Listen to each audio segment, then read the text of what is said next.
She lays about all over the house, Sophie the snoozing cat.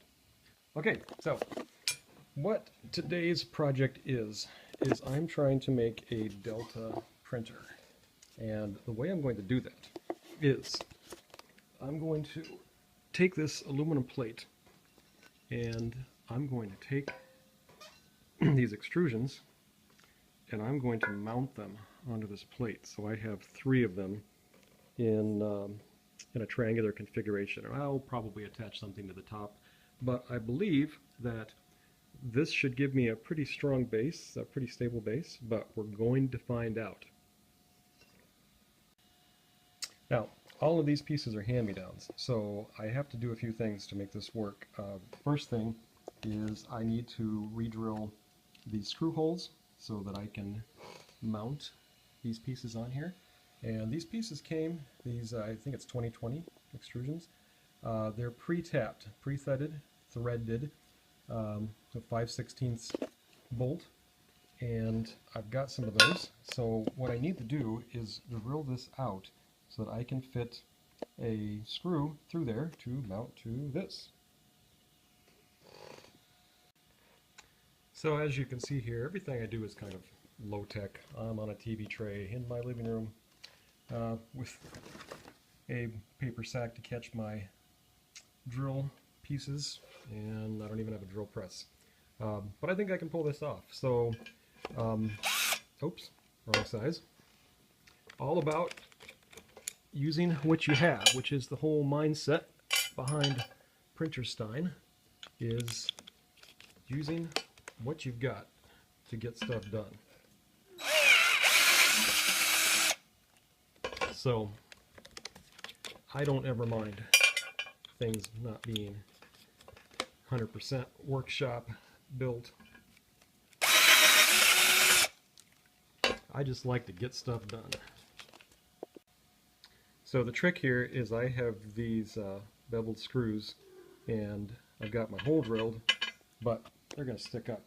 That's not what I want. So I have this, oh, for crying out loud, I always forget the name of that thing. Doesn't matter. Countersink, there we go. So I'm going to countersink this to allow this screw to be recessed in there.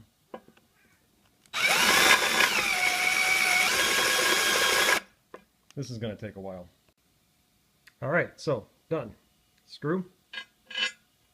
And that is flush with the bottom. So then I just need to attach my upright. Alright, so I've got a little bit blue tape on here just so I don't scratch this surface up, but tighten that down. Kind of hard to do this with one hand. And presto, there we are. So this is my upright. It's about a 2-foot tall piece of extrusion, screwed down. This is unbelievably solid. I'm trying to move it. It's hard to tell because the TV tray is moving. But this is pretty solid. Doesn't twist, doesn't really bend much. So that's going to be pretty sweet. So when I get all 3 of these on here, thusly, here's my 3rd one. I'm going to have to drill that hole. So that will be my platform for my Delta. I've got 3 sets of these linear bearings. These are brand new, still in the package when I got them. I'm going to mount these on here, and those will be my guides. And then I'll have to figure out what I'm doing about driving them, because I can't find my bag of belts. But that is the plan. So lather, rinse, repeat for the other 2, and I'll be back. Oh yeah, one thing I forgot to mention is that I have 2 screws here, and this hole that's already drilled is not the same distance as these are. I am 13 and, come on, about 1/16. Well, that's not even right, but from edge to edge, I'm just shy of 13 inches. If I come over to this hole, come here. There we go. Okay. I come over to this one. and I can't get that to lock in. I need to be about an inch closer to that one. So my triangle is not going to be an equilateral triangle unless I come up with a good way to exactly measure between these 3 points so I can drill a new hole and get that triangle. Okay, so here's my grand scheme to figure this out, is that I already have my 2 bolts drilled. So I took an old yardstick and drilled a hole in both of these. So now I have exactly the distance between these two. And I took a Sharpie, yeah, there it is, wrapped some tape around it so it fits centered in that hole. And then what I did was use that Sharpie to draw an arc from this hole, and then take the whole thing off, one-handed, there.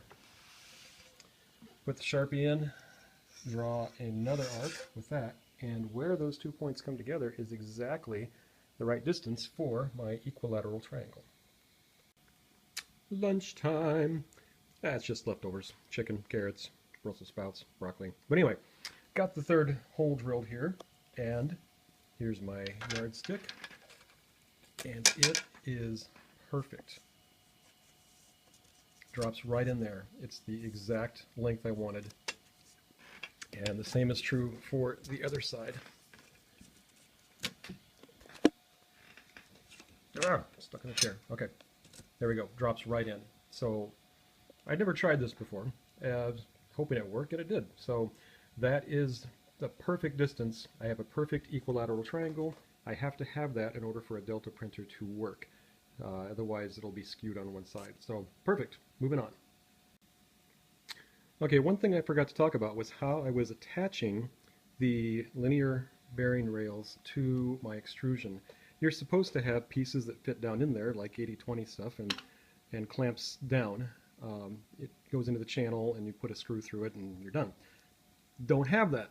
Once again, Printerstein is all about using what he has laying around. So I've just got a standard thread screw, and I push that through. You can see there's a white nylon washer that kind of centers this whole thing in there. My light's fading. And then I've just got a washer and a nut, and I've got several of those placed along here. It's not going to hold this as well as the right parts, but for a Delta printer and for the torque and the forces involved here, this is going to work just fine. I'm not going to need a lot of torque, and when this is tightened down, it's not going to go anywhere. So that's what I'm using. Again, it's a little rednecky, but I don't care. It's going to work. Okay, so I also need to be able to get all these lined up, pointing perfectly to the center as well, so all my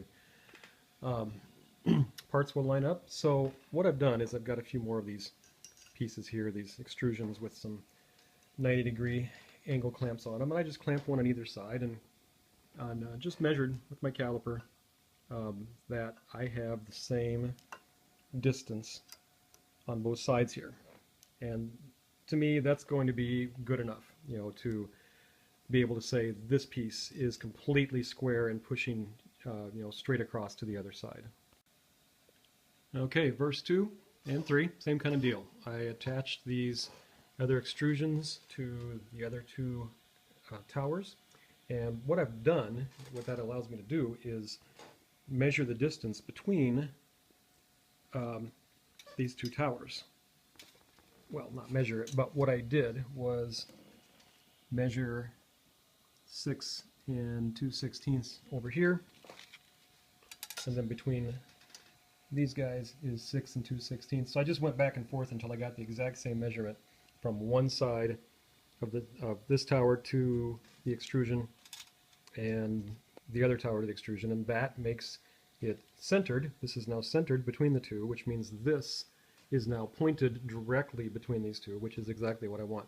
So as these twist, this edge changes, and so you have to do one side and then the other, and then go back and forth until you get the exact same measurement from each one of these to the center on all four of these and then you know that you've got them all aligned correctly. So there it is. Oh, it is a thing of beauty. This is coming together nicely. So now that I've got my towers, then I need to work on my motion system, belt drive, linear bearings, things like that. Okay, so what I did was I took the mounting block off one of the three ends of my carriage here, and I have mounted it to this linear bearing. I bought this block here a while back for my other Delta. Had to kind of drill it out a little bit to get it to fit right. It's pretty beat up, but it fits tight. It's not going to move. So I need to duplicate this for the other three, but now that I have a working model, now it's time to figure out how to connect a stepper drive to it to move it up and down. Well, this just came in. This is my high flow extruder. My daughter got me from Father's Day last week, and it just now showed up.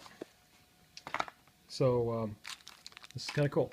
So what this is a different block, heater block for the hot end. Now on a standard heater block, this is an E3D V6 clone. I've got my heater right here and my nozzle at the bottom here, and the block is oriented vertically. With this kit, the block will be oriented horizontally, straight up. So now the filament has more distance to travel through before you put your nozzle at the bottom, so that it can heat up faster, and then you can flow more filament through it faster, so you can print faster. And I've got several different size nozzles to go with it, a 0.5, 0.6, 0.8, 1, so I can experiment with that. Comes with heater and thermistor, so there is that. So maybe I'll play with that a little bit later. Well, that was fun. I have lost my bag of belts. I need belts like I used to create this guy over here. Had a whole bag of this stuff somewhere. It has walked off. Can't do anything else on this until I find my belts. Huh.